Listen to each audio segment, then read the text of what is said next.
Hai Bunda-Bunda, apa kabarnya? Ketemu lagi dengan saya Zivana Leticia di podcast Dear Bunda by Cousins Baby. Seperti biasa hari ini kita akan kedatangan dua orang bintang tamuku yang kece-kece banget. Yang pastinya kita akan diskusi soal parenting, soal kehidupan menjadi ibu baru. Yang pertama langsung saja aku perkenalkan ada Sandra Lubis di sini. Halo Ma. Harus gitu ya? Halo ya. Ma. Karena kan udah jadi ibu-ibu ya. Kalau dulu kan halo guys, gitu. Sekarang halo Ma. Sapaannya beda, duduknya juga mungkin beda ya, lebih keibuan. Iya dong, lebih perempuan banget gitu. Gimana Sandra kesibukannya sekarang? Sibuk banget mengurus rajaku alias anakku itu yang umur 7 bulan lagi aktif-aktifnya. Dan apalagi sekarang udah mulai makan, udah mulai empasi. Jadi iya, makin 7 bulan. Iya, jadi lagi lumayan sibuk banget di rumah gitu. Benar. Tapi ya sembari tetap ngonten juga sih sedikit lagi lah, sempetin lah gitu. Sempetin, harus sempetin ya. Harus sempetin. Oke, nanti kita pengen dengar banget sih cerita perjalanan Sandra sebagai new mom selama 7 bulan ini kayak gimana. Dan hari ini juga ada dokter anak kita yang akan menjadi expert hari ini, Dr. Ian Suryadi Suteja, Master of Medical Science, spesialis anak. Hai Dok Ian. Halo semuanya. Nah, nanti mudah-mudahan di sini kalau ada yang perlu kita luruskan, kita akan luruskan bersama Dr. Ian ya di sini ya. Oke, pertama-tama pengen ngobrol dulu sama Sandra. Tadi kan udah sempat cerita kesibukannya selama 7 bulan ngurus anak. Sekarang lagi heboh MPASI. Lagi ada drama apa di fase ini? Wah, dramanya tuh ternyata macam-macam ya. Emang bayi tuh moodnya juga naik turun ya kan. Dramanya sih sekarang lagi makan suka dia kunci mulutnya, tapi aku tetap cari cara supaya kayak dia "Mama sayang" gitu, tapi kayak nggak mau terlalu dibawa nggak mau maksa juga, takutnya ntar dia trauma lah. Terus banyak juga sih kesulitan-kesulitan yang sudah aku lalui. Apalagi empasi nih abis makan dia kan wah berantakan nih ya. Dia megang ini megang itu. Challenge-nya juga apa? Dimandiin. Oke. Karena sekarang 7 bulan itu udah duduk, udah mulai merangkak juga Dok anak aku. Alhamdulillah. Jadi ya. alhamdulillah, jadi makin anak laki juga mungkin makin kayak wah aktif banget, digantiin popoknya ribet, apalagi mandi. Jadi kayak wah banyak banget gayanya. Anaknya mandi, ibunya ikutan mandi juga. Itu iya bener ya. Ini kayak silat di dalam kamar mandi ya akhirnya ya. Oke, emang tantangannya yang mandiin tapi Sandra sendiri nih tiap mandi? Aku sendiri. Aku pribadi gitu. Emang sehari berapa kali mandiin anakmu? Siapa nama anaknya? Anak aku Sada. Sada berapa kali mandinya sehari? Sada itu kalau nggak keluar ya, kalau kita nggak lagi ada acara keluar ya 2 kali sih kalau lagi di rumah. Kalau di luar kan mungkin udah kemalaman juga Dok ya. Jadi kayak paling cuma sekali mandi pagi doang. Cuman ya setahu aku sih kayaknya mandi, kalau aku kan masih nanya-nanya mama aku juga ya gitu kan.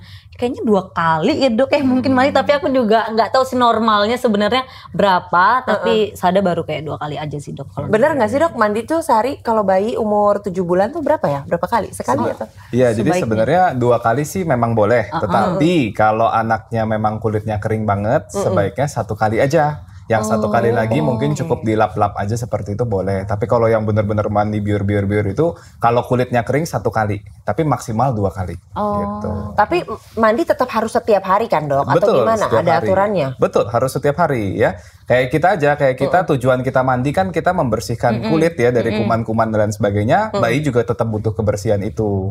Cuma sayangnya karena kulit bayi itu berbeda daripada kulit orang dewasa, itu jadi ada perlakuan-perlakuan khusus nih untuk kulit bayi gitu. Betul, iya betul. Nah itu kita taunya, tadi kan dokter Ian bilang kalau kulit bayinya kering sekali aja cukup gitu ya. Iya. Itu taunya kulit bayi kita kering itu dari mana Dok? Kulit bayi kering itu banyak gejala-gejalanya. Misalnya yang paling sering itu kulitnya itu kalau disinarin pakai lampu beneran tuh udah mulai bekerak-bekerak gitu tuh. Jadi mulai kelihatan kayak pecah-pecah. Apalagi kalau kulitnya ditarik begini itu makin kelihatan lagi. Kayak kelihatan tekstur kulitnya kering-kering seperti itu. Bisa juga misalnya mulai ruam-ruam, merah-merah gitu. Kelihatan, dipegang dikit udah kering banget gitu ya. Kasar gitu. Kasar. Abis merah nggak lama dia jadi putih kayak gitu ya. Terus biasanya bayinya juga suka mungkin gesek-gesek, mungkin garuk-garuk, mungkin nggak nyaman, bekas-bekas cakaran di mana-mana. Itu banyak. Itu ciri-ciri kulit yang kurang sehat buat bayi. Oke. Terus kalau misalnya kita punya bayi kita nih udah kadung kering gitu, pas kita lihat loh kok ternyata sesuai ciri-ciri seperti yang dokter sebutin. Itu langkah pertamanya kita apa untuk treatmentnya? Ya, jadi ini masih banyak banget orang-orang yang belum tahu ya. Orang kan selalu mikirnya, bayi itu kulitnya bagus, pasti licin, pasti bagus, lembut ya. Ya itu semua sebenarnya nggak terlalu tepat ya. Sebenarnya justru secara teori kulitnya bayi itu berbeda jauh daripada kulit anak. Jadi kalau kita runtut lagi, kulit bayi itu dari usia 0 sampai 1 sampai 2 tahun kira-kira itu mengalami banyak sekali perubahan ya. Nanti kulit di umur 2 tahun itu nanti sampai umur 17 tahun itu kurang lebih sama. Nanti setelah dia pubernya selesai itu baru masuk ke kulit dewasa. Jadi ada 3 fase. Kulit bayi 0 sampai 1 tahunan, 1 sampai menjelang pubertas dan setelah pubertas. Jadi ada 3 fase kulit bayi. Beda-beda semua ya. Perbedaan yang paling mencolok itu ada beberapa ya. Yang pertama, bayi itu kulitnya lebih cepat nguap nih. Ya, jadi lebih gampang kering istilahnya. Yang kedua ada yang namanya natural moisturizing factor. Itu pada bayi itu lebih rendah daripada orang dewasa, sehingga secara natural kulit bayi itu biasanya lebih kering, lebih tidak lembab. Yang ketiga kulit bayi itu juga memiliki pH yang berbeda. Jadi kan kalau di dalam ketuban itu kan waktu di dalam kandungan itu kan kerendam ketuban kan basah ya ketuban itu ya. Kulit bayi itu juga jadi ikut-ikutan basah, sehingga pH-nya itu mendekati 7. Jadi begitu dia lahir, dia akan pelan-pelan turun sampai nanti mencapai kulit orang normal yaitu 5,5. Jadi begitu lahir pH-nya dia agak basah justru gitu ya. Nah itu adalah beberapa faktor yang menyebabkan ada nih yang harus di perawatan kulit pada bayi ini harus berbeda daripada kulit anak atau kulit dewasa. Gitu. Saya pernah loh dapat satu contoh kasus ya. Saya sampai bingung ya, ini pasien datang ke saya nih, saya lihat ini kayak kulit umurnya baru 8 tahun laki-laki. Tapi kulitnya tuh semua kering banget sampai warnanya hitam, hampir semuanya hitam.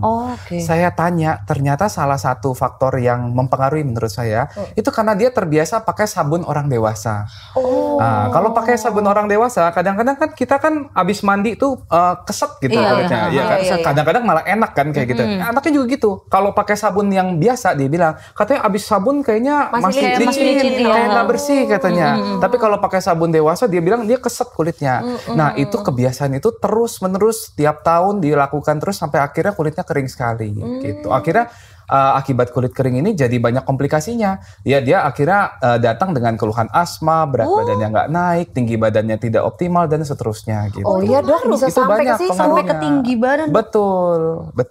Wow, ternyata ya bunda-bunda gitu. Dari kulit ternyata bisa sampai ke berat badan, tinggi badan. Kenapa? Karena kan gini ya, kalau misalnya kulitnya itu normal, kulitnya tuh nggak mengalami peradangan, itu biasanya protein-protein yang dimakan sama bayi atau makan sama anak itu malah dipakai tubuhnya tuh untuk tumbuh kembang, bener kan? Nutrisi yang dia makan sepenuhnya diserap kemudian untuk bertumbuh dan berkembang, tambah tinggi badan, tambah berat badan. Tapi bayangin kalau kulitnya kering, mudah iritasi, mudah terjadi peradangan, daya tahan tubuhnya malah dipakai untuk memperbaiki si kulit-kulit tadi. Jadi bukannya proteinnya dipakai untuk tumbuh, malah dipakai untuk regenerasi kulit gitu.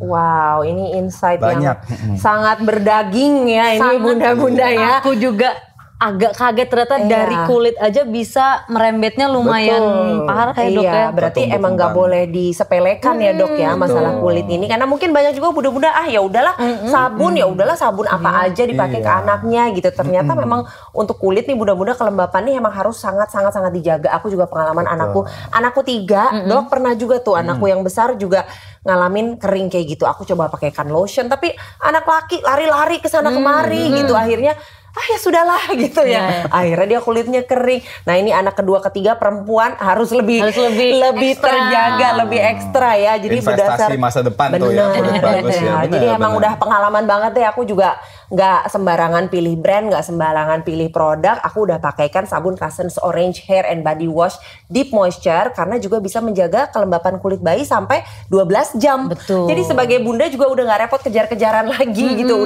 Udah tahu aman karena produk yang kita pakai itu bisa aman sampai 12 jam. Nah, kalau Sandra pernah nggak punya pengalaman kayak gitu? Makein satu produk terus nggak cocok ke anak kamu? Pasti pernah ya, apalagi kayaknya nyobain produk ini tuh kan searching dulu ya, misalnya kayak lotion yang bagus atau shampoo yang bagus. Cuman tetap aja walaupun misalnya kayak direkomendasikan ini, tapi ntar pas dicobain kan tiap anak kan beda-beda ya. Aku sih ngerasa kayak aku aja gitu. Kebetulan emang kulit aku juga agak sensitif dok, jadi nggak bisa macem-macem juga pakai. Ternyata sama anakku juga pernah waktu itu aku pakein satu produk jadi ruam. Tapi habis itu langsung kayak udah gitu, udahlah nggak usah, kasihan juga walaupun kayak masih banyak ya gitu, tapi daripada kayak dipaksain, nggak mungkin kan dia udah ruam sana sini gitu, tapi kasihan juga sih ngeliatnya, ternyata harus memang detail banget untuk pilih produk ke bayi, nggak cuman untuk kita doang ya sebagai perempuan gitu kan cari skin karena apa, ternyata tuh bayi harus jauh lebih detail lagi ingredient dan semuanya. Jadi kamu tipe bunda yang sangat ngecek ingredients dari produk ya? Jadi kayak gitu, jadi bener-bener super detail yang tadinya kayak udahlah biasa aja gitu kan, yang penting bagus, ternyata kayak harus dia nggak ada ini semuanya harus bener-bener detail banget. Dan kalau menurut dokter Ian, seberapa penting sih dok kita sebagai orang tua itu harus selektif kepada produk-produk atau brand untuk anak-anak kita? Iya, jadi sekarang kan harusnya kita tuh sebagai masyarakat udah lebih cerdas lah ya gitu ya istilahnya. Saya juga sering kali harus ngasih tahu ya. Pokoknya tiap kali mau beli sesuatu, mau ngasih sesuatu ke bayi harus cek komposisinya. Nggak boleh sembarangan aja ya. Mau apa itu dari sabun, dari sampo, mau dari makanannya, MPASI-nya semua harus kita tahu ya. Karena nggak semuanya itu bagus untuk bayi. Nggak semuanya yang diklaim bagus untuk bayi juga sebenarnya betul-betul bagus, dan memang betul ada cocok-cocokannya juga ya. Ada satu orang influencer bilang, brand ini bagus banget, tapi ternyata nggak cocok sama bayi, ya nggak usah terus diteruskan, mungkin cari yang lain. Tapi kalau dari awal udah tahu, dari dokter nih misalnya udah bilang, jangan pakai sabun yang dewasa, ya berarti dari awal jangan dicoba-coba itu, gitu ya. Paham ya? Itu jadi penting banget ya. Dan rata-rata orang masih buta sama yang hal-hal seperti ini. Jadi mereka menganggap, ya udahlah biarin aja lah kulit bayi kering dikit, ya udah nanti juga sembuh sendiri. Biarinlah anak main di AC, nanti biarin aja, nanti kulitnya bagus-bagus aja. Ya anak kelamaan jemur matahari, nanti kulitnya biasa-biasa. Banyak yang menormalkan semuanya, tetapi kemudian kulitnya menjadi kering dan akhirnya menyesal di terlambat. Kemudian hari. Itu yang harus di-aware dari awal gitu, dari bayi. Makanya kalau kita lihat dari rekomendasi IDAI misalnya ya, itu dijelaskan banget ya bahwa setiap anak kalau bisa dari lahir brojol, oek-oek langsung pakai pelembab. Gitu ya, pelembabnya 1-2 kali sehari gitu. Jadi itu sudah tertulis, tapi masalahnya kadang-kadang masyarakat udahlah nanti lagi dan terlambat belakangan gitu istilahnya. Jadi itu penting banget, yang saya sarankan dari awal udah pakai pelembab. Pelembabnya juga balik lagi, pelembabnya juga harus yang khusus ya, nggak boleh yang sembarangan punya gitu. Jadi kalau misalnya kita sebagai bunda-bunda nih, apa sih dok kita harus nyari tulisan apa gitu loh, kan kayak banyak banget tulisan di produk dan namanya juga kadang kita nggak ngerti. Mungkin awam juga nggak paham. Mungkin ada yang dokter bisa kasih tahu ke kita gitu. Iya, tipsnya saran saya yang pertama, cari pokoknya ya, kalau kulitnya kering nih, bayinya kulitnya kering atau rentan kulitnya kering, misalnya orang tuanya udah kering, ya wes anaknya dari awal udah dicegah supaya nggak kering gitu ya, udah punya pengalaman kan sama diri sendiri ya. Nah yang pertama kalau bisa cari yang bener-bener buat anak. Yang kedua, kalau memang kulitnya kering, cari yang ada label hipoalergenik. Yang ketiga, cari yang sudah teruji secara dermatologis gitu ya. Itu penting banget. Yang keempat, pastiin udah terlisensi sama BPOM ya. Karena brand-brand begini banyak juga yang agak nakal ya kadang-kadang ya. Produk-produk begini ada yang kurang nakal, yang belum disetujuin sama BPOM dijual bebas gitu. Nanti nggak ada yang tanggung jawab, nggak ada yang, ya pokoknya bermasalah di kemudian hari gitu ya. Dan yang kelima, kalau bisa, jadi ada beberapa nih kandungan-kandungan yang memang sudah teruji secara klinis itu bagus untuk bayi ya. Ada beberapa nih saya sebutin ya. Yang pertama bisa mengandung yang namanya royal jelly ya. Kita tahu ya royal jelly itu dari madu dan apa itu bagus ya secara alami juga ya. Dari yang alami lagi misalnya dari aloe vera ya, itu bagus juga. Dari susu juga bagus juga. Bisa juga dari oatmeal, itu juga bagus juga. Jadi ada beberapa kandungan-kandungan yang alami yang memang sudah terbukti secara klinis bagus untuk kulit-kulit bayi yang kering gitu. Nah, yang dari tadi dokter Ian sebutin tuh berarti sebetulnya bahan-bahan alami ya dok ya, maksudnya bukan bahan-bahan yang terkontaminasi terlalu banyak kandungan kimianya gitu. Betul. Kayak tadi royal jelly, ada aloe vera, dan ada kandungan susu. Nah itu kan bahan-bahan yang memang ada juga di produk Cussons Baby Hair and Body Wash Deep Moisture gitu. Karena kebetulan aku juga pakai ini dan emang kayaknya nggak tahu ya dok, kayak apa kulit bayi laki-laki itu lebih kering dibanding. Sebenarnya sama sih. Oh, sebenarnya yang sama penting ya bayi, yang penting semua bayi itu memang cenderung kering. Tapi mau cowok atau cewek sama aja kurang lebih. Karena anakku pakai ini bener-bener kulitnya ini real testimoni. Real testimoni. Bener-bener lembut, jadi lembut dok. Udah gitu gak kering karena sempet aku kayak abis selesai mandi. Oh iya ya, ada bener tuh yang kata dokter tadi, ada kayak kulit kering kita kayak kulit kering gitu bergaris-garis gitu. Terus pas udah selesai mandi pakai ini, oh iya ding beneran sesuai dengan klaimnya gitu kan. Dan kalau untuk rambut beneran rambutnya juga jadi halus, jadi lembut. Jadi menurut aku ini produk yang enak gitu dipakai untuk bayi, dan aku juga udah nyobain ya. Ini untuk bunda-bunda aja kalau misalnya masih bingung mau cari apa, emang Cussons oke sih secara produknya untuk bayi. Aduh senang banget kalau gitu. Dan yang paling penting juga tadi dokter Ian bilang, kalau cari produk bunda-bunda jangan lupa untuk cari yang ada tulisan hypoallergenic dan sudah teruji secara dermatologis dan sudah teruji oleh BPOM juga. Nah, itu yang paling penting ya. Jadi jangan cari-cari produk-produk yang abal-abal, yang sembarangan, yang nggak jelas ini tuh udah diuji atau belum, dari laboratorium mana. Nanti kalau ada komplikasi di kulit siapa yang mau bertanggung jawab ya bunda. Jangan coba-coba ya untuk anak-anak kita, terlalu berharga mereka itu. Oke, sekarang aku mau tanya Sandra, kita kan tadi udah dengar banyak penjelasan juga dari dokter Ian ya.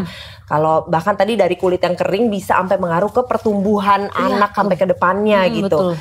Kamu pernah dengar juga gak sih ada mitos-mitos seputar kulit yang beredar di kalangan mom friends mungkin? Pernah sih, kebetulan kan karena aku masih sama mama, jadi ya tahu sendiri lah baby boomer ya. Jadi pasti banyak banget mitos. Oh ini tuh jangan itu aja. Tapi kayak aduh ternyata sebenarnya enggak gitu loh mitos-mitos itu gitu. Apalagi kan sekarang udah jauh lebih modern ya dok ya. Jadi kayak mungkin dulu kayak nggak boleh ini kulitnya nanti jadi buluk, nanti jadi kering, nggak boleh dijemurnya begini nanti. Aduh padahal sebenarnya tuh kayak nggak kayak gitu. Iya nggak kayak gitu atau nggak tahu juga sebenarnya ya. Jadi kalau gitu kita butuh bantuan dokter Ian ya di sini ya untuk memverifikasi dan menjustifikasi apakah benar mitos-mitos yang beredar ini beneran mitos atau ternyata adalah fakta. Oke, kita akan coba ya tes uji kemampuan Sandra Luby sebagai ibu baru. Yang pertama, mitos atau fakta? Bayi cukup dilap aja, nggak perlu mandi supaya kulitnya tidak kering. Kira-kira Sandra? Mitos. Aku Yakin? bisa bilang itu Yakin? Apa aku telepon dulu ya mama aku ya? Ini mitos atau fakta ya mama? Mitos sih. Mitos. Oke, gimana dok? Ya jadi. Please, dok. Jadi sebenarnya ya kalau bayi baru lahir brojol banget, kulit tali pusatnya itu masih ada, itu sebenarnya mungkin masih boleh kalau cukup dilap aja. Tapi begitu tali pusatnya udah copot, udah kering dan seterusnya, itu bayinya bener-bener harus dimandiin di dalam bak mandi yang gitu, yang bener-bener pure sama air, betul. Jadi harus udah gitu harus pakai sabun juga, nggak cukup cuma air aja. Tapi balik lagi, sabunnya hati-hati milihnya, jangan pakai sabun-sabun yang terlalu wangi ya, yang punya pengawet dan lain-lain, dan harus ada kandungan-kandungan yang melembabkan tadi. Gitu. Jadi betul mitos dok? Jadi mitos. Mitos, sore. Boleh juga ya Sandra ya. Boleh baru ya. satu kan Boleh nih. baru satu. Ada lagi deh. Kita ke mitos atau fakta berikutnya. Mandi dengan air panas menyebabkan kulit kering. Mitos atau fakta? Air panas menyebabkan kulit kering. Mitos atau fakta tuh kira-kira? Mitos deh kayaknya. Mitos. Kita tanya dokter. Iya, jadi mandi dengan air panas tuh ada dua faktor yang terutama yang bisa menyebabkan kenapa sih kok jadi kulit kering. Betul ya, yang pertama pernah nggak nih coba ya kalian cuci piring pakai air yang dingin sama air panas. Piringnya berminyak banget. Dikasih air dingin sama air panas, pasti lebih cepat luntur di yang air panas kan ya, air hangat ya. Nah sama ya, jadi kalau semakin panas suhu air dari si bayinya, itu dia punya lapisan minyaknya makin mudah tergerus. Jadi kalau air panas bisa menyebabkan kulit, betul Betul, itu satu. Yang kedua, kalau kulit kita ini, tubuh kita ini kena air panas, otomatis pembuluh darah pada melebar, ya kan? Jadi kan kepanasan bisa merah gitu ya, pembuluh darah pada melebar, otomatis penguapan juga meningkat. Sehingga karena penguapannya jadi meningkat, air di dalam kulitnya juga pada berkurang, sehingga balik lagi jadi kulit kering. Ya, jadi pasti itu adalah fakta gitu. Oke, ternyata adalah fakta. Nah, jadi berarti kalau bayi nggak boleh air panas dong, Dok. Yang disarankan betul air yang suam-suam kuku ya 35-37 derajat. Oke, jadi tengah-tengah. Tapi kalau pertanyaannya, Dok, kalau bayi mandi pakai air dingin itu sangat tidak disarankan. Oh enggak, kenapa, Dok? Karena bayi itu pada dasarnya kan nggak rentan dingin gitu ya, kadar lemaknya mungkin nggak terlalu banyak ya. Bahkan kita kan dikit-dikit kan, mungkin dibedong lah apa segala macam, takutnya dingin. Kalau dikasih air dingin tidak menyehatkan, malah bikin kulitnya jadi makin jelek juga. Karena kalau pernah nggak misalnya lihat bayi-bayi yang kulitnya tuh jadi merah putih kayak bercak-bercak gitu ya. Nah, itu namanya kutis marmorata. Ya itu disebabkan karena paparan suhu terlalu dingin pada bayi. Nah itu menyebabkan pembuluh darahnya juga jadi kurang bagus. Nanti bisa merusak kulit juga jangka panjangnya. Jadi yang paling aman adalah air suam-suam kuku yang paling dekat dengan suhu tubuh bayi. 35-37 derajat. Tapi kalau misalnya udah mulai boleh air, mungkin air biasa kayak kita kali ya, yang kadang dingin gitu, itu di umur berapa, Dok?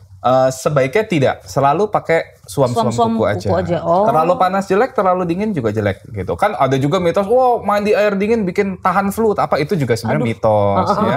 Nggak apa-apa, selalu pakai air hangat aja ya, air suam-suam kuku. Suam-suam kuku. Oke, itu berarti panduannya adalah cari air yang suhunya paling dekat dengan badan kita gitu ya, itu yang paling sehat. Oke, jadi maaf Sandra, kali ini kamu tetot. Poinnya berkurang. Belum beruntung ya, karena ternyata adalah fakta bahwa mandi pakai air panas itu malah membuat kulit bayi tambah kering. Oke, mitos atau fakta berikutnya. Kulit kering pada bayi dapat terjadi karena terlalu lama berada di ruangan ber-AC. Itu satu fakta. Fakta. Gimana, Dok? Jadi kira-kira fakta atau mitos nih, saya jawab nih ya. Kalau misalnya kita agak kepanasan dikit, otomatis kan airnya kan pada kelenjar keringat kan jadi banyak ya, jadi banyak berproduksi ya, jadi melembabkan kulit lebih lanjut. Kalau suhunya terlalu dingin, balik lagi pasti kelenjar keringatnya jadi tidak terlalu bisa terbuka gitu ya, jadi otomatis kulitnya jadi lebih kering. Yang kedua, anak-anak yang terus-menerus di ruangan AC, nggak ada sirkulasi udaranya, otomatis nanti juga udaranya di situ-situ aja juga bisa bikin kulit kering gitu. Makanya kan sekarang banyak sekali teknologi baru itu AC disertai dengan humidifier pelembab dan lain sebagainya. Jarang sekali tuh kita dengar AC disertai dehumidifier, kan nggak ada. AC pasti ini sama air purifier atau humidifiernya. Karena memang AC itu terbukti meningkatkan kekeringan pada kulit gitu. Oke, berarti jawabannya jadi adalah fakta ya. Bolehlah kasih tepuk tangan dulu untuk Sandra. Thank you. Lumayan ya. Thank you. Satu lagi nih pertanyaannya, mitos atau fakta? Cukup menggunakan air untuk menjaga kulit bayi agar tetap lembab. Sangat amat mitos, Sangat ibu-ibu amat ya. mitos. Yakin? Yakin sekali. Gimana, Dokter? Betul, itu mitos banget ya. Makanya dari awal selalu pakai pelembab ya. Dari 0 hari udah boleh pakai pelembab, nggak apa-apa ya. Karena tadi balik lagi ya, dia punya natural moisturizing factor di dalam kulitnya bayi itu jauh lebih sedikit daripada di kulit anak atau kulit dewasa gitu. Jadi harus dibantu ya. Mendingan mencegah daripada mengobati ya. Mendingan dikasih moisturizer dari awal supaya kulitnya nggak kering, daripada nanti kalau udah kering udah punya banyak komplikasi baru menyesal gitu. Jadi repot. Itu sih pelajaran aku sebagai jadi new mom tuh kayak mendingan repot, Dok, walaupun kayak kadang siapa sih yang mau repot ya, tapi kan menjadi ibu tuh kayak udah pasti repot gitu. Tapi daripada besokannya anak jadi kenapa gitu, udah nggak apa-apa gue repot di hari ini, biar kedepannya tuh aman-aman aja gitu. Jadi nggak, definisi sayang anak sesungguhnya kayak gitu. Ibundanya bersusah-susah dahulu, bersenang-senang kemudian gitu. Jadi kita tanamkan semua yang baik-baik dulu ya di anak ya, supaya kita bisa menuai kemudian hari. Iya benar. Nah tadi ngomongin soal mitos yang terakhir tuh ya, kalau dengan air itu cukup untuk melembabkan kulit, itu jawabannya adalah mitos ya, mitos banget, itu adalah sangat tidak tepat. Jadi memang nggak bisa cuma dengan air aja, bunda-bunda harus dibarengi dengan penggunaan produk yang tepat juga, tentunya yang memiliki kandungan untuk bisa melembabkan kulit si kecil. Setuju nggak? Setuju banget ya. Oke, tadi kan kita udah bahas ya soal mitos fakta. Semoga bunda-bunda juga udah pahami banget nih semuanya, mana yang mitos, mana yang fakta. Jadi jangan diikuti lagi tuh aliran-aliran yang mitos, kita ikuti aliran fakta berdasarkan dengan tadi penjelasan dari dokter, penjelasan medisnya seperti apa. Nah, tadi kan kita udah bahas ciri-ciri kulit yang kering banget seperti apa. Sekarang pengen tahu juga nih, kalau ciri-ciri kulit bayi yang sehat justru. Ya, kulit bayi yang sehat, yang pertama kalau kita pegang itu lembut dan halus dan kenyal gitu istilahnya. Gemoy gitu ya. Kalau kita pegang dikit udah kering-kering, terus kemudian warna kulitnya juga udah beda-beda. Pernah lihat ya, ada bayi-bayi yang mungkin lebih putih, ininya merah, terus kemudian ada yang coklat-coklat, terutama di bagian lipatan-lipatan. Ininya lebih merah daripada yang biasa, ketiak juga begitu ya, pipinya juga lebih putih. Nah itu semua tuh adalah ciri-ciri kulit yang nggak bagus gitu ya. Terus kulitnya itu tidak terlihat kering dan tidak pecah-pecah ya. Jadi disinarin di bawah kulit pun dia masih utuh kayak gitu ya, nggak kelihatan kayak retakan-retakannya seperti itu. Terus yang pasti bayinya juga nggak kelihatan dikit-dikit garuk, nggak dikit-dikit garuk gitu. Kadang-kadang ada yang begini-gini, ada yang pakai kukunya yang nggak digunting gitu, terus lama-lama ada bergaris. kasar-kasarnya, iya bergaris-baris. Aduh itu lebih. Memang sih bayi itu secara kulitnya itu lebih mudah regenerasi daripada orang dewasa ya, tetapi jangan dirusak lah tetap kalau bisa gitu ya. Jadi kulit-kulit yang sehat tuh dari luar juga udah kelihatan, apalagi begitu diraba harus lembut dan kenyal gitu. Itu warnanya juga harus sama. Indikasi utama ya. Ternyata warna juga. Tapi bener sih ya, ada ya dok ya anak-anak yang kayaknya bercak-bercak, kirain itu karena matahari, bukan ya dok ya? Iya, itu bisa juga karena matahari. Karena ternyata paparan kulit pada matahari kan juga bisa bikin kering gitu ya. Dikira malah kayak jamuran. Iya. Itu namanya pityriasis alba. Dikiranya karena jamuran, tapi itu sebenarnya adalah reaksi kulitnya itu dia punya awalnya radang merah-merah, terus waktu menyembuh dia punya pigmen kulitnya itu nggak merata penyembuhannya. Jadi lebih putih daripada kulit-kulit di sekitar. Kelihatannya kayak panu sama-sama putih. Tapi kalau panu tuh biasanya kalau kita garuk gitu ya, itu ada kekelupas-kelupas dikit, lebih kering gitu loh. Dan ini biasanya nggak gatel. Kalau panu biasanya gatel. Kalau yang kulitnya kering itu biasanya nggak gatel. Bisa disembuhkan tapi dok? Bisa disembuhkan tapi butuh waktu lama. Nah itu dia tuh, berarti ada juga yang daripada mengobati di kemudian hari begitu ya. Berarti kita coba untuk mencari produk-produk yang memiliki kandungan untuk bisa melembabkan kulit anak sejak dini. Harus lebih teliti banget produk skincare buat bayi. Kalau kita aja teliti banget ya kan cari skincare buat muka kita, pasti untuk bayi harus double triple itu ketelitiannya ya bunda-bunda ya. Jadi jangan lupa untuk selalu menjaga perawatan kulit sehat untuk bayi sebagai investasi di masa depan. Betul. Nah kalau Sandra biasanya apa aja yang dilakukan nih sebagai investasi untuk anak di kemudian hari? Sebagai ibu baru, jawabannya soal kayak ini banget ya, Putri Indonesia gitu. Yang pasti sih, walaupun anak laki ya, jadi kalau anak laki kan biarin aja gitu, semua-semuanya panas-panas terik. Apalagi bapaknya kan seneng banget punya anak laki gitu. Kadang-kadang lihat nih, aku bawa dia diterik matahari, aku yang kayak, aduh jangan dulu gitu kan, takut kulitnya kenapa-napa. Tapi yang udah aku lakukan untuk Sada, yang pasti benar tadi kata dokter pakai pelembab. Cuman mungkin memang dok, kan tadi kata dokter bagusnya 1 sampai 2 kali ya dok ya, dalam sehari gitu. Sada sekali, kadang memang kalau mandi lagi yang kedua kalinya aku pakein juga, tapi aku seringnya sih sekali ya dok ya. Itu pasti pakai lotion. Walaupun aku ngeliatnya kering gak kering, aku pakein tetap. Terus udah gitu pemilihan ini sih kak, sabun dan pokoknya yang apapun yang berbusa-busa itu kayaknya aku harus lebih aware ya, karena untuk biar dia gak kering itu sih. Karena pemakaiannya daily ya, untuk tiap hari banget. Sama satu lagi boleh nggak saya tambahin? Jadi jangan lupa ya, ini juga banyak terjadi kesalahan pada pasienku. Jadi banyak pasien-pasien yang bilang, dok ini anak saya udah saya pakai moisturizer rutin nih, udah pakai lotion rutin nih, setiap ini dikasih ya. Tapi masalahnya mereka banyak yang kurang tahu cara penggunaan lotion yang benar. Nah cara penggunaan lotion yang benar itu adalah segera setelah mandi. Ada yang bilang 2 menit sampai maksimal 5 menit setelah mandi. Jadi dioleskan ya, itu di seluruh tubuh dioleskan. kan, dan dalam kondisi kulitnya masih setengah basah kalau bisa. Jadi kalau kita bayinya habis mandi kan, kalau kita pegang kulitnya masih dingin-dingin gitu, masih lembab-lembab gitu. Itu saat Langsung yang tepat. Kalau dia udah dihandukin banget, udah sampai kering sekali, lupa setengah jam lagi baru dipasangin, baru dikasihin moisturizer, itu biasanya kurang tepat. Biasanya nggak maksimal. Oke. Itu juga penting ya. Iya sih, tapi ya itu tadi biar nggak repot kan, daripada yang kayak tadi dokter bilang, jadi telat. Jadi sadar pas langsung selesai mandi, lap, iya benar masih kayak seger-seger kulit bayi gitu, langsung balurin semuanya pakai lotion. Itu sih yang aku lakukan pasti. Ya, agar anakku kinclong. Ya, kinclong ya, sekinclong ibunya juga ya kan. Jadi biar kinclong bareng gitu. Nah itu kan tadi cara pemakaiannya ya dok ya, cara pemakaian skincare-nya. Nah ini kalau kita mau beli nih, mau cari gitu, mau mulai nyetok di rumah, apa aja sih yang diperhatikan kalau untuk rangkaian skincare untuk bayi itu? Oke, jadi ada beberapa tips ya.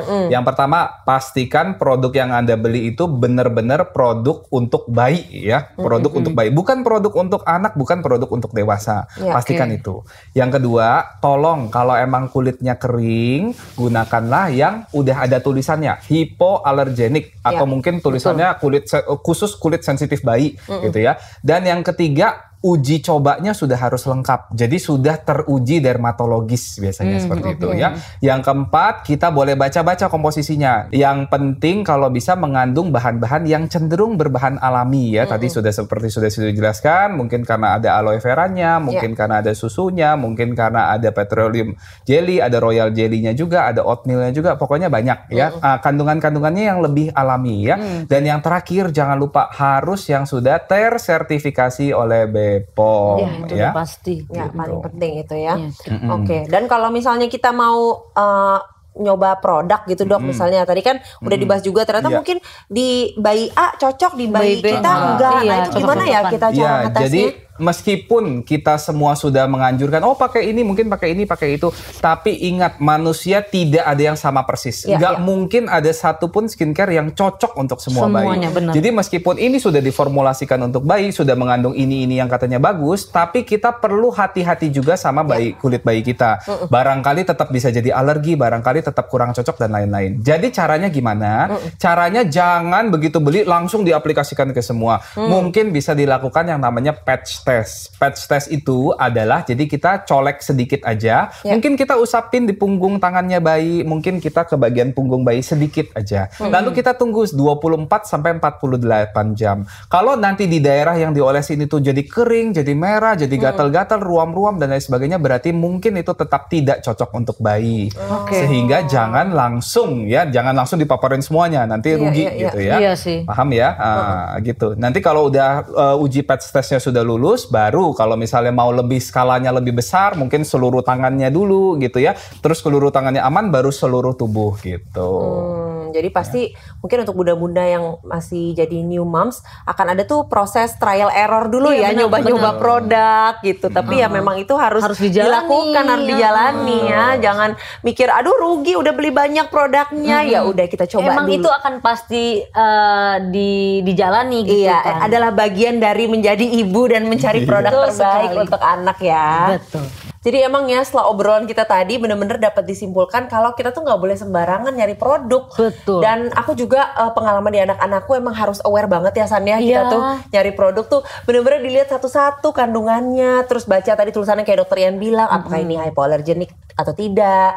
Udah uji lulus BPOM dermatologist tested atau tidak. Itu tuh berpengaruh banget. Jadi emang buat aku sendiri juga aku lebih aware sih untuk sekarang nyari produk buat anak tuh yang nomor satu mencari produk yang benar-benar bisa menjaga kelembapan kulit. Karena ternyata itu adalah kunci dari segala, ternyata kalau itu kalau nggak lembab ternyata bisa merembetnya kemana-mana. Iya, karena sesimpel gini deh, misalnya kalau anak kita kering ya dok ya, kalau anak aku SD nih mulai sekolah, kalau dia kering dikit gatal-gatal belajarnya jadi nggak fokus. Garuk-garuk aja jadinya. Mau ngerjain ini krok kan apa ya? Kenapa ya? Gitu. Ternyata ngaruh ke fokus belajar, ngaruh ke kedepannya pertumbuhan segala macam. Jadi aku juga udah segala produk udah aku cobain, akhirnya aku juga memantapkan hati akan pakai produk Cussons Baby Baby Deep Moisture karena sejak pemakaian produk ini terasa banget kulit anak aku juga jadi lebih lembut, lebih kenyal. Mungkin Sandra juga ngerasain Sandra sendiri juga ya. rambutnya jadi halus, lembut juga. Anak kamu juga jadi halus Iya. rambutnya. Anakku juga terasa lebih tebel karena emang ini produk tuh 2 in 1. Jadi ada sabun dan shampoo-nya. Jadi lebih ringkes juga kan. Apalagi kalau mau traveling gitu bisa tinggal gak usah bawa 2 botol. Aduh, gak usah rempong-rempong deh, langsung bawa Satu. 1 produk aja. Dengan kualitas yang bagus ini kita tuh bisa dapetin produk ini dengan harga yang sangat affordable, sangat terjangkau untuk semua kalangan. Jadi aku udah lega banget deh, udah gak perlu pusing nyari produk-produk Udah yang nemu lain. ya, Iya kan? udah langsung kayak udah deh ini aja. Ini gitu. aja udah kita move on ke drama Yang berikutnya. lain, bener. Iya bener. Emang kalau mama gitu udah aja. ketemu satu kita Ada lagi next. yang lain gitu. Banyak banget listnya ya. Kalau Sandra gimana pengalamannya? Kalau misalnya udah nemu yang produk cocok buat anak, apakah masih mau cari-cari lagi? Jujur kadang bandel ya, maksudnya kadang emang Penasaran bener-bener ya? penasaran, jujur aja aku penasaran. Tapi kalau untuk si Sada kalau udah nemu satu udah deh gitu, kayaknya udah banyak kerempongan lainnya. Jadi kalau misalnya udah nemu satu nih yang udah cocok, udah ini aja. Oke, bukan cuma aku dan Sandra aja yang punya banyak pertanyaan ya ke Dokter Ian. Para momtizen ini di rumah juga punya banyak pertanyaan dan kita udah ngumpulin nih ada beberapa pertanyaan dari momtizen di rumah. Mungkin Dokter Ian bisa bantu ya untuk menjawab. Yang pertama nih Dok, gimana sih caranya menjaga keseimbangan kelembapan kulit bayi kalau mandinya setiap hari? Ya, jadi kalau mandi setiap hari itu wajib ya. Semua bayi pasti mandi setiap hari ya. 1 sampai maksimal 2 kali aja setiap harinya ya. Yang pertama harus pakai air yang hangatnya suam-suam kuku. Nggak boleh kedinginan, nggak boleh kepanasan. Kalau main air sampai menggigil-menggigil udah pasti kedinginan. Kalau sampai uapnya banyak banget sampai kaca pada berembun udah pasti kepanasan ya. Harus yang suam-suam kuku aja 35 sampai 37 derajat.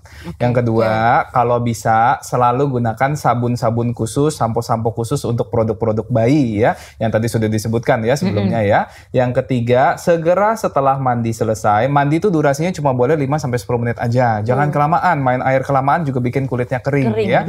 Nah, segera setelah mandi selesai, dilap-lapnya sedikit-sedikit aja. Dalam kulit masih kondisi setengah basah, masih lembab, dipegang masih dingin, langsung dikasih moisturizer, kasih pelembabnya di seluruh tubuhnya. Tentunya juga harus menggunakan pelembab-pelembab yang sudah disebutkan dari tadi ya, yang sudah dermatologic tested, yang khusus untuk kulit sensitif ya, hipoalergenik dan seterusnya ya. Terus kemudian tadi kondisi-kondisi tersebut jangan longgar. Kadang-kadang liburan males bawa beginian ya. Kadang-kadang ini ke rumah nenek lagi liburan lupa bawa kayak gitu-gitu. Ganti ini ganti ono. Jangan. Kalau bisa stay ke salah satu aja kalau udah cocok ya. Diterusin aja, jangan sampai lupa. Buatlah suatu rutinitas yang sangat baik untuk kulit. Gitu. Oke, itu dicatat ya bunda-bunda di rumah ya. Ini aku juga lagi nyatet nih di belakang. Tiap dia ngomongin apa Aku nyontek kamu aja. Ya boleh.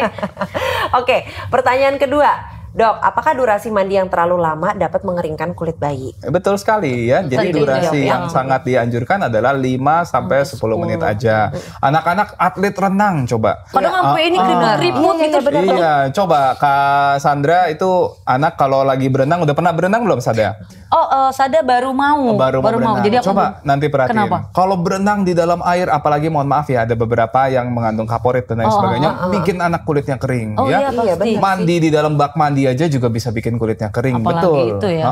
Jadi idealnya adalah 5 sampai 10 menit aja ya, jangan lama-lama. Oke? Kalau anak lagi pengen main air gimana tuh dok melarangnya? Agak susah kalau udah makin gede tuh nanti susah gini, dok. banyak dilarang. Aduh, serba. Nanti kau terlalu dilarang gini, tapi ntar, aduh rempita deh. Betul. Jadi gimana? Pasti semua anak pasti suka main air lah ya. Iya. Ke hotel pasti yang diincar adalah itunya ya, Bathtub. kolam renangnya ya, udah pasti iya, ya. benar. Udah pasti nggak apa-apa. Ya namanya juga anak-anak ya. Maksudnya semuanya dilarang ya. Boleh, tetapi dibatasin aja ya. Paling seminggu 2 kali aja. Jangan setiap hari main air. Nggak apa-apa ya. Kita juga dulu kecil juga sering berenang lah pasti ya. Gitu. Tetap kontrolnya ada di orang tua ya. Betul. Tapi kalau mandi khusus untuk mandi, apalagi pakai air hangat 5 sampai 10 menit aja. Oke. Siap dok, laksanakan. Pertanyaan ketiga dari Momtizen. Apakah mandi setiap hari dapat menghilangkan minyak alami yang ada pada kulit bayi dok? Pada umumnya tidak, dan semua orang pasti tetap menganjurkan setiap hari tetap harus mandi, ya. Nah, tapi bagaimana caranya? Yaitu yang tadi ya, jangan sampai pakai produk yang salah ya, pakai sabun khusus dewasa bikin kulitnya kering lah. Ada tuh yang pakai sabun khusus muka takut bayinya jerawatan katanya. Masa, Dok? Pakai bayi jadi bayi masih kecil takut. Memang kan ada ya kasus-kasus bayi itu berjerawat ya, namanya neonatal acne gitu ya, infantile acne. Which is itu sebenarnya normal-normal aja karena ketidakseimbangan hormon pada bayi-bayi itu tetap wajar ya. Tetapi ini ibunya nih pakai sabun khusus jerawat untuk orang dewasa. Ya ampun, itu kulitnya jadi kering sekali ya. Jadi yang penting produknya tepat aja. Iya sih, gitu. benar. Cocok sesuai umur gitu ya, Dok ya. Sesuai Banyak ilmunya nih ya yang kita dapat dari Dokter Ian hari ini ya. Dokter, makasih banyak ya insight-insightnya. Semoga bisa meluruskan apa yang menjadi mitos-mitos yang beredar di para ibu-ibu ini supaya nggak lagi tersasar gitu ya, kembali ke jalan yang lurus dan mengikuti sesuai yang memang udah ada penelitiannya. Dari medical recordnya juga sudah jelas. Oke, Sandra juga makasih banyak ngobrolnya hari ini. Thank you so much semuanya. Jadi dapat insight juga loh. Aku ternyata kayak ternyata kulit aja tuh, aku pikir kan, ya kita pikir ya Dok ya, kulit aja. Aku baru tahu banget tadi ngaruh ke berat badan, ke tinggi. Kan nggak mau banget ya. Jadi kayak jangan ngomong kulit aja deh, ternyata memang sepenting itu banget menjaga kulit anak. Benar, dan pasti para bunda-bunda juga senang nih ada teman seperjuangan ya, Sandra yang lagi merawat dan berjuang bersama-sama menjadi ibu baru bersama-sama gitu. Dokter Ian, mungkin ada nggak yang bisa disampaikan ke para bunda-bunda di rumah sebagai penutup obrolan kita hari ini? Ini sekali lagi saya pesan nih ya, mungkin kalian dengerin podcast ini dari awal sampai akhir, mungkin kadang-kadang pikir lebay banget, masa kulit kering gitu aja sampai berdampak ini, sampai berdampak itu. Itu tetangga aku nggak pernah pakai pelembab, tetangga ini begini mandinya aman-aman aja. Kalian jangan lihat yang seperti itu ya. Saya sebagai dokter anak sudah menangani berbagai macam kasus kulit anak, itu semua juga banyak yang datang terlambat.